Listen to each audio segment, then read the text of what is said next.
harusnya semakin yakin ya untuk menanam rumput sendiri, karena pertama kita juga bisa menghemat. Dari segi pakan kita terjamin secara kualitas dan kuantitasnya.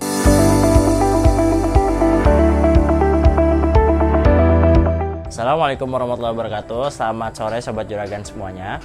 Kali ini saya Ramadan akan membahas salah satu topik yang banyak di request dan ditanyakan sama teman-teman.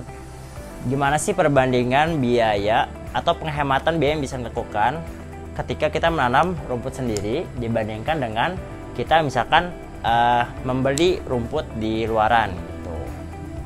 Jadi di sini saya sudah membandingkan ya, ada dua perhitungan yang akan menggambarkan mungkin dari segi biaya dalam memenuhi kebutuhan hijauan, yaitu yang pertama dari rumput sendiri yang kita tanam ataupun juga dari beli. Nah, asumsinya di sini kita menggunakan 25 ekor sapi, terus bobotnya 300 kg, kemudian dihitung biayanya selama 30 hari ya teman-teman. Oke, kita mulai. Pertama ini dari yang tanam sendiri. Nah ini setelah kita hitung dengan kebutuhan 5% dari bobot badan, karena ini yang kita lakukan juga, ini asumsinya penggemukan sapi ya.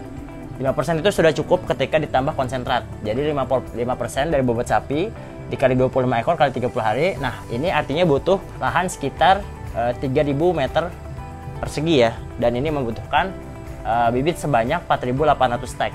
Nah ini biayanya dengan beli bibit Biovitas ataupun Biogras sebanyak 5.760.000. Itu biaya awalnya untuk menanam rumput Biogras atau Biovitas dengan membeli bibitnya. Bibit rumput varietas unggul yang dirilis oleh BB Biogen yaitu rumput Biogras, rumput Biovitas, rumput Bionutris. Bagi Sobat Kandang Juragan yang ingin memesan bibit rumput Biogen, bisa menghubungi kontak kami yang tertera di bawah ini. Nah kemudian, karena kita sudah menanam di awal, jadi apa saja biaya yang perlu kita keluarkan? Yang pertama itu tenaga kerja dan juga ada biaya konsentrat. Nah ini biaya konsentratnya itu ada 2% ya. Jadi 2% dari bobot hidupnya. Bobot 300 kg membutuhkan sekitar 6 kg.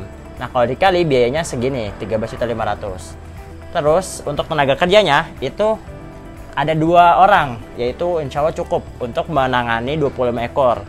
Yaitu yang satu khusus di kandang, yang satu itu fokus kepada kebun, yaitu untuk ngarit dan juga merawat si kebun tersebut gitu. Dan kita juga tidak perlu mengeluarkan biaya pupuk. Kenapa? Karena kita sudah punya sapi sendiri. Jadi yang perlu kita keluarkan hanya biaya dari tenaga kerjanya aja kayak gitu. Nah kalau di total biayanya per bulan dengan biaya konsentrat dan biaya tenaga kerja itu totalnya biaya pemeliharaannya per bulan memelihara 25 ekor sapi itu sebesar Rp18.500.000 untuk setiap bulan. Kemudian kita bandingkan dengan ketika kita beli ya. Nah kita beli ini perbedaannya ada 2. Yang pertama di hijauan. Di hijauan ini karena kita beli asumsinya sama, kebutuhannya 5% dari bobot badan. Kemudian harga per kilonya ini kita kalikan Rp600, yaitu kebutuhannya nih 5% kali 300 kg kali 25 ekor kali 30 hari, kebutuhannya itu adalah 11 ton 250 kg untuk 30 hari. Dan biayanya sebesar Rp600. Jadi kita hitung biaya rumput itu sudah sampai tempat, karena kan biasanya misalkan harga rumput 400 atau 500. Nah itu ada biaya pengiriman per kilonya kena bisa 100 sampai 200 rupiah untuk pengiriman sampai ke kandang kita.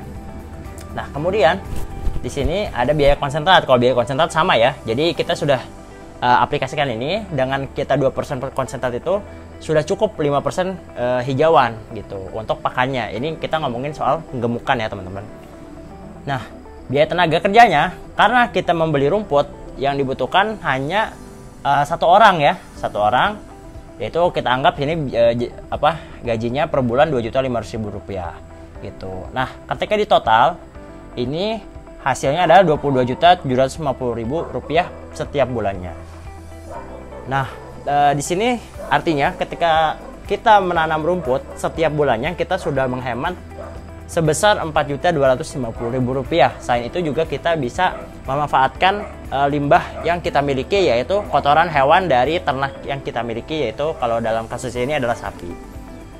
Nah, jadi ini kita perhitungkan selisihnya per bulan adalah 4.250.000. Artinya ketika kita membeli bibit sejumlah senilai 5.760.000, itu sebenarnya tidak sampai 2 bulan, ini kita hitung balik modalnya ya. Tidak sampai 2 bulan itu sebenarnya sudah kembali dengan penghematan yang kita lakukan ketika kita menanam rumput sendiri, begitu teman-teman. Nah, tentunya di sini ada biaya-biaya yang mungkin belum kita tulis juga, seperti misalkan listrik, kemudian juga bensin dan sebagainya. Tapi itu kan kurang lebih sama. Ini kita coba simplifikasi, tapi kita bisa mewakilkan lah bagaimana penghematan yang kita lakukan ketika kita menanam rumput sendiri untuk pakan ternak yang kita miliki. Nah, begitu saja teman-teman. Jadi harusnya semakin yakin ya untuk menanam rumput sendiri, karena pertama kita juga bisa menghemat kalau dari sini kita lihat. Kemudian yang kedua, dari segi pakan kita terjamin secara kualitas dan kuantitasnya. Kemudian yang ketiga, kita bisa memanfaatkan limbah dari kotoran ternak kita. Jadi ini pertanian terintegrasi ya. Jadi kotorannya untuk di kebun, kemudian dari kebun menghasilkan rumput untuk ternak yang kita miliki. Oke, terima kasih atas perhatiannya. Semoga bermanfaat dan menjawab pertanyaan teman-teman semua. Terima kasih. Wassalamualaikum warahmatullahi wabarakatuh.